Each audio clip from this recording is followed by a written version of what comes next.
It's Friday, everyone. What do we do on Fridays here at the Hint Hive? That's right, we smash the patriarchy.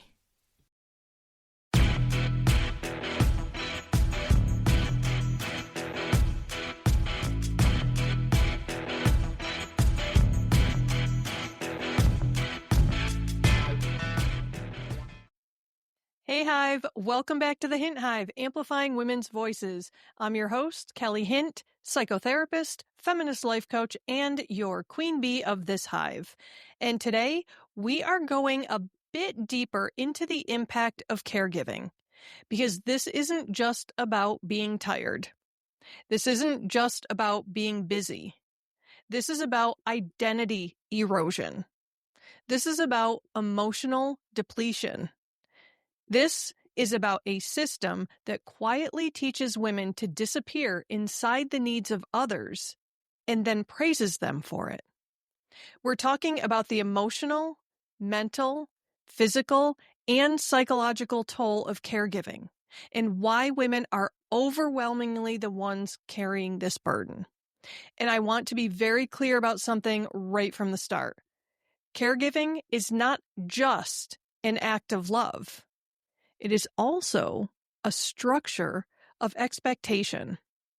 And when you are expected to give endlessly without recognition, without support, and without rest, it stops being sustainable.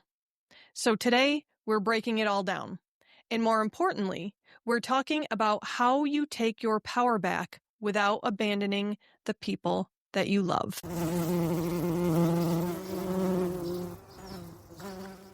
Let's start with the truth, the real, unfiltered reality.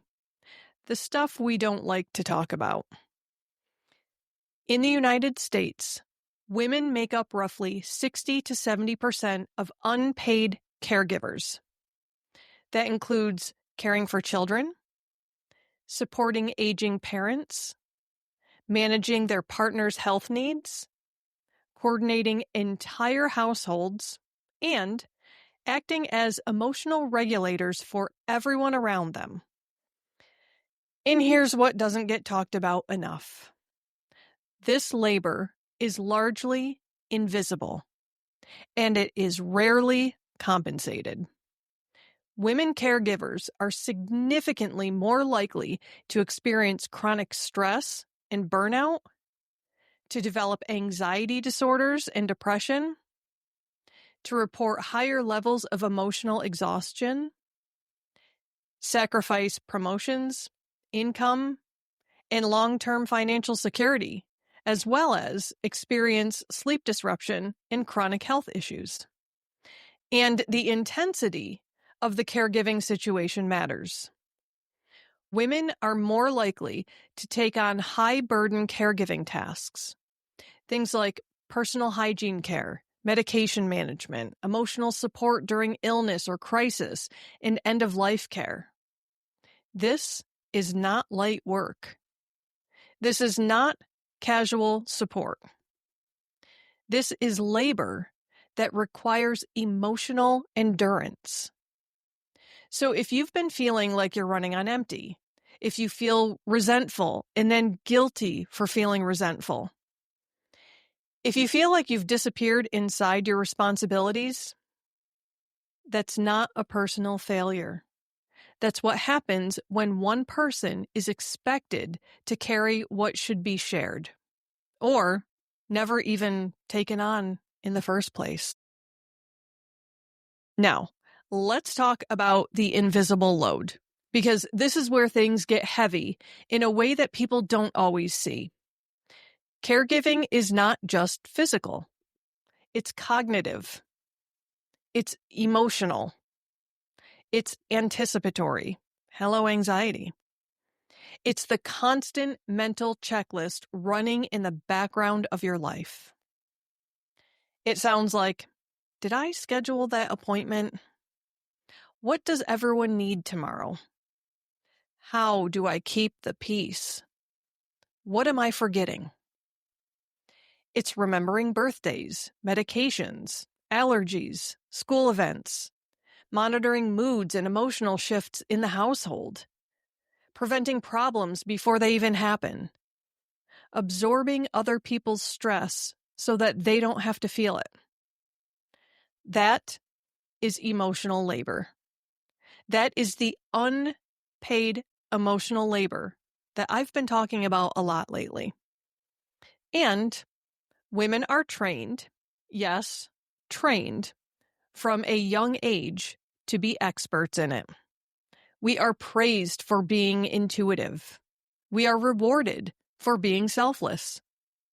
We are expected to be emotionally available at all times. But here's the problem. When you're always tuned in to everyone else, you lose connection with yourself. And that is where burnout becomes identity loss. Let's go even deeper, because this is where the emotional toll becomes psychological. Caregiving doesn't just take your time. It reshapes how you see yourself. Over time, many women experience things like role engulfment, which is where your identity becomes consumed by being the caregiver. It starts subtly. People come to you for everything. You become the reliable one, the strong one, the one who always knows what to do. And over time, that role stops being something you do and becomes who you are. You are no longer Kelly or Sarah or Jess with needs, desires, preferences, and limits.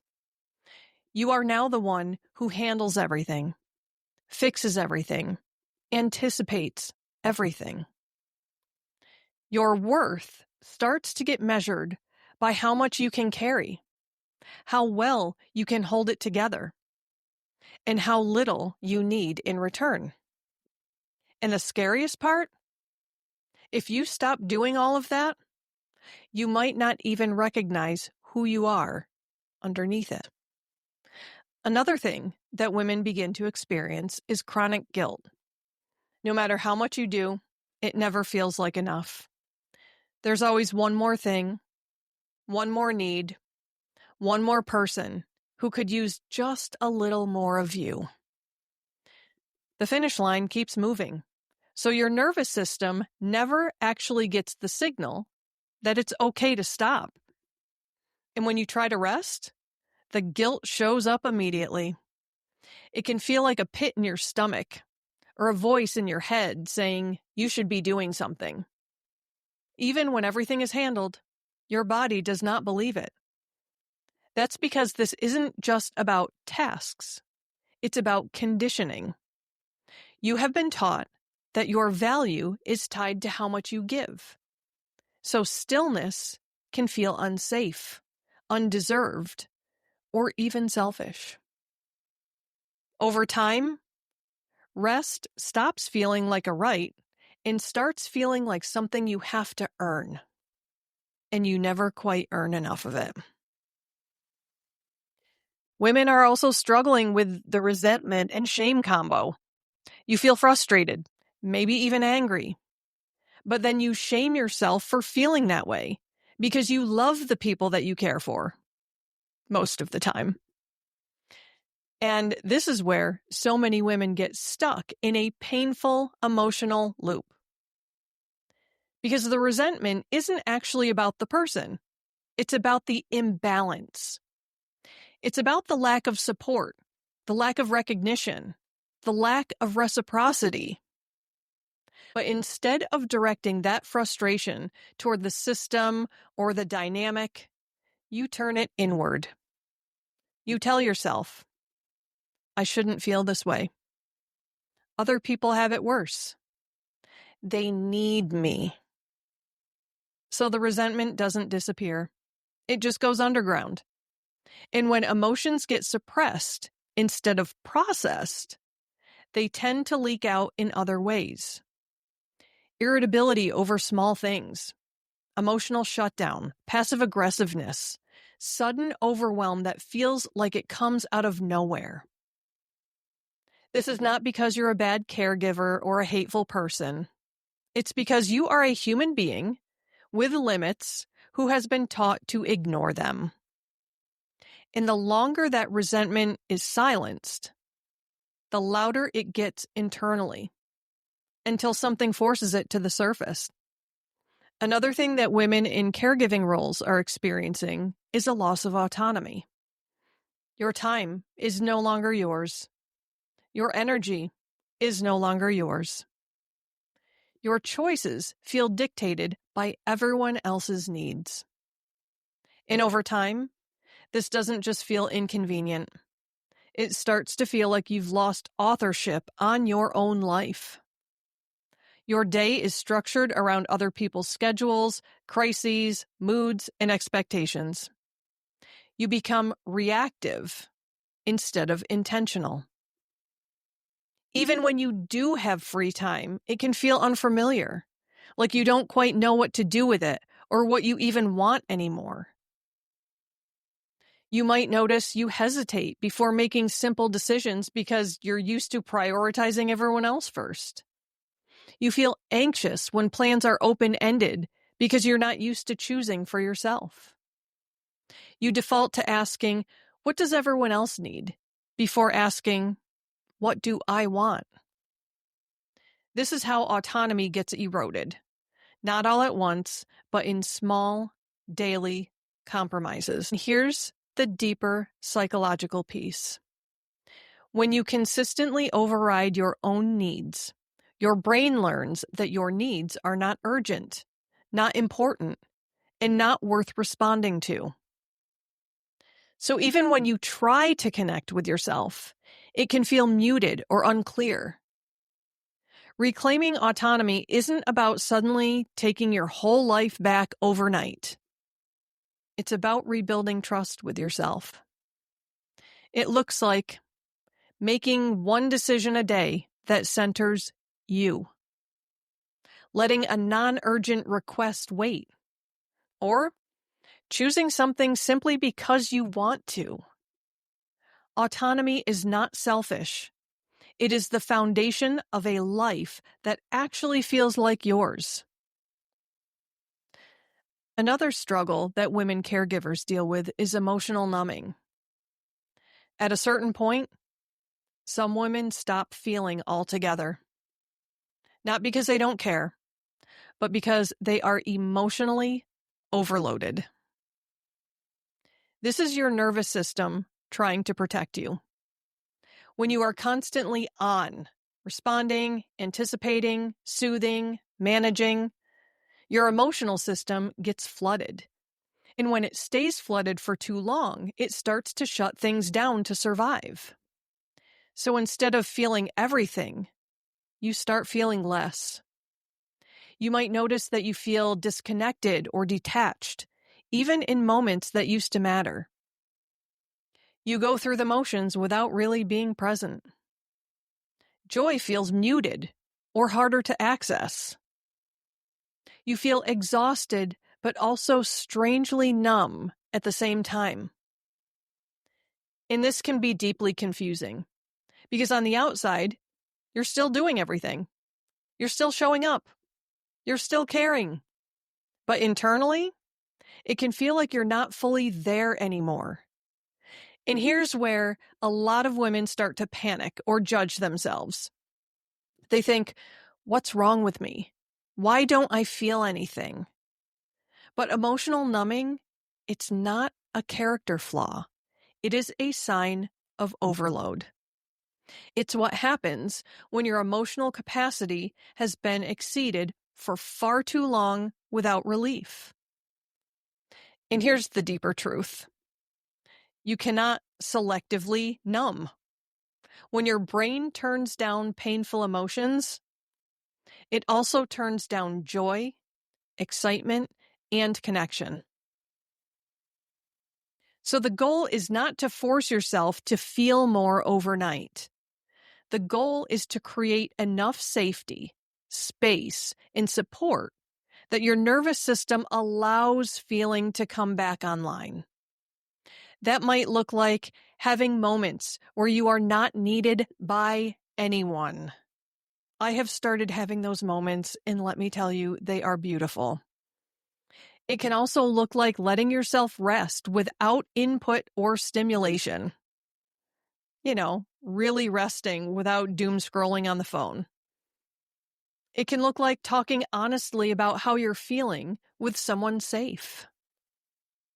Or allowing small moments of pleasure without guilt. This is how feeling returns, not through pressure, but through permission. And here's the truth that so many women need to hear. You can love someone deeply and still feel overwhelmed, disconnected, or exhausted by caring for them. That is not selfish. That is human. Now, we cannot talk about caregiving without naming what is underneath it. Patriarchy. Women are not just more likely to care, we are expected to. It is baked into how we are socialized. Girls are taught to be helpers. Boys are often allowed to opt out. Women are praised for sacrifice.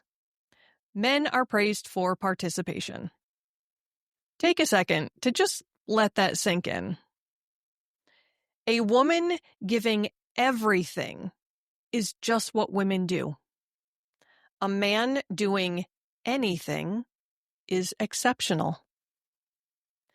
That imbalance creates a dynamic where women become the default caregivers without negotiation, without compensation, and often without acknowledgement. And when women resist, they are labeled selfish, cold, unloving, difficult. So many women don't just carry the labor, they carry the fear of judgment if they stop carrying it. And that fear keeps the system running. All right, queens, let's talk action. This is where we shift into reclaiming your power.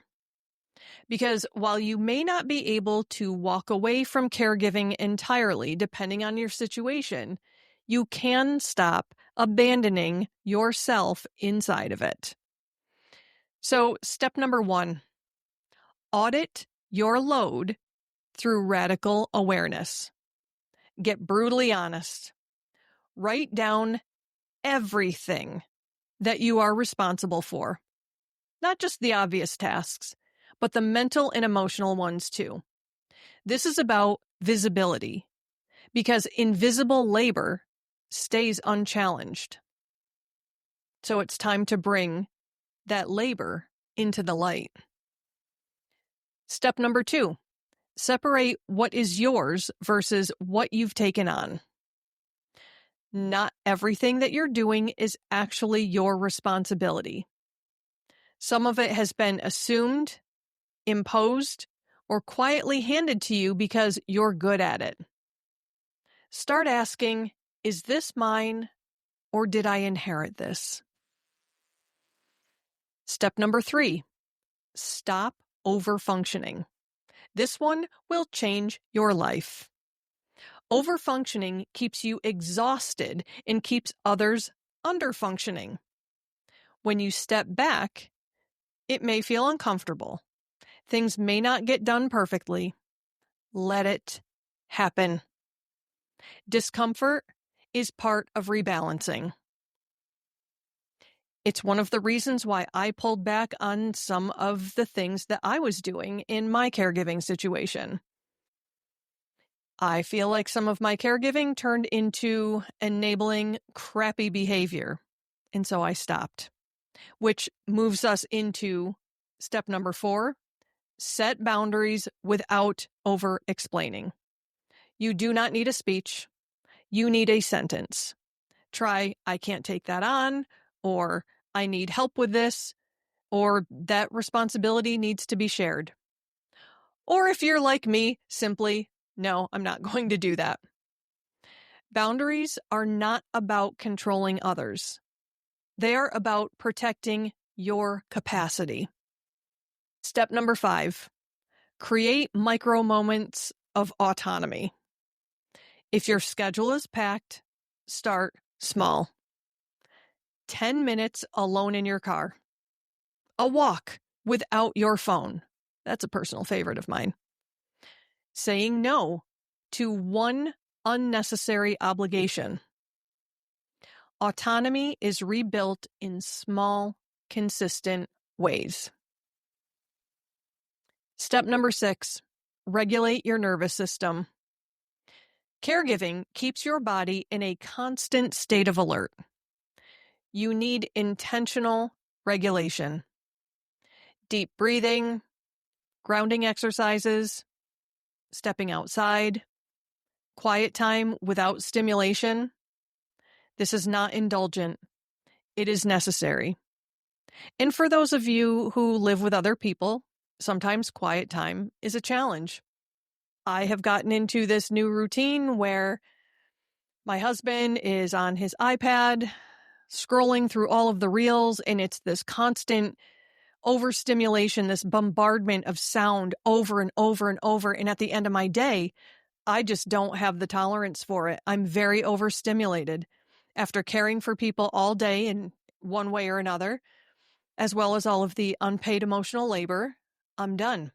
So now what I do is I just pick up my stuff and I go into my bedroom with a book, and I have the most wonderful, quiet moment before bed. And I encourage you, try it.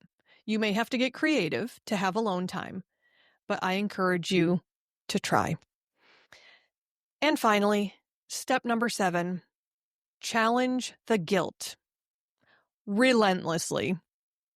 Guilt will show up when you start changing patterns. Expect it. That does not mean that you're doing something wrong. It means that you are doing something different. All right, time for this week's affirmation. I am allowed to care for others without abandoning myself. Let's sit with that for a second. Because this isn't just a nice sentence. This is a radical shift in identity. For so many women, caregiving has been tied to self-sacrifice. To prove you love someone, you give everything. But this affirmation breaks that narrative. It says you can be loving and boundaried. You can be supportive and self-honoring. You can show up for others without disappearing. This is how you begin to rewrite the story. So when guilt shows up, and it will, this is your anchor. Say it when you're choosing yourself. Say it when you're setting a boundary. Say it when you're tempted to overextend. I am allowed to care for others without abandoning myself. Ladies, you are allowed to exist in your own life.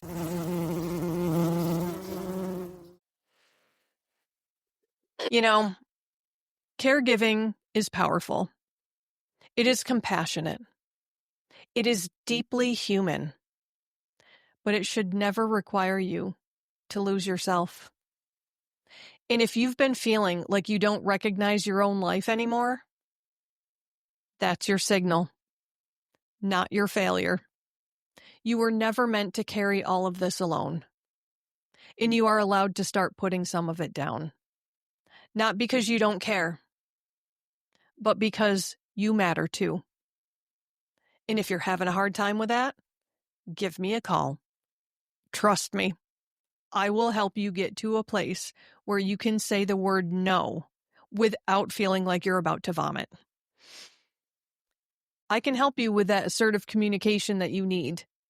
I can help you get back to your own life, to being the center of your world instead of just someone on the back shelf.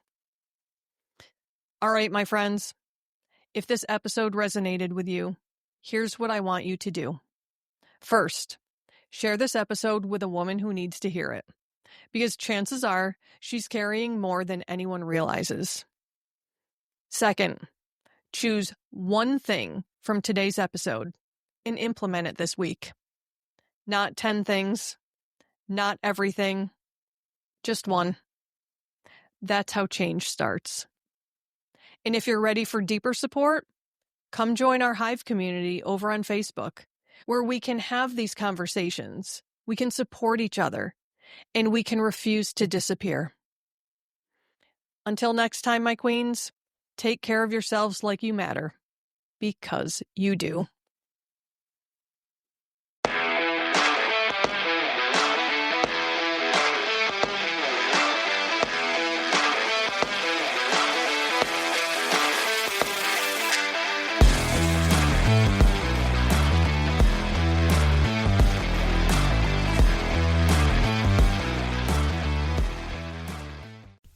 This podcast is powered by Kelly Hint Empowerment Coaching, as well as Kelly M. Hint LMHC and The Cranky Counselor.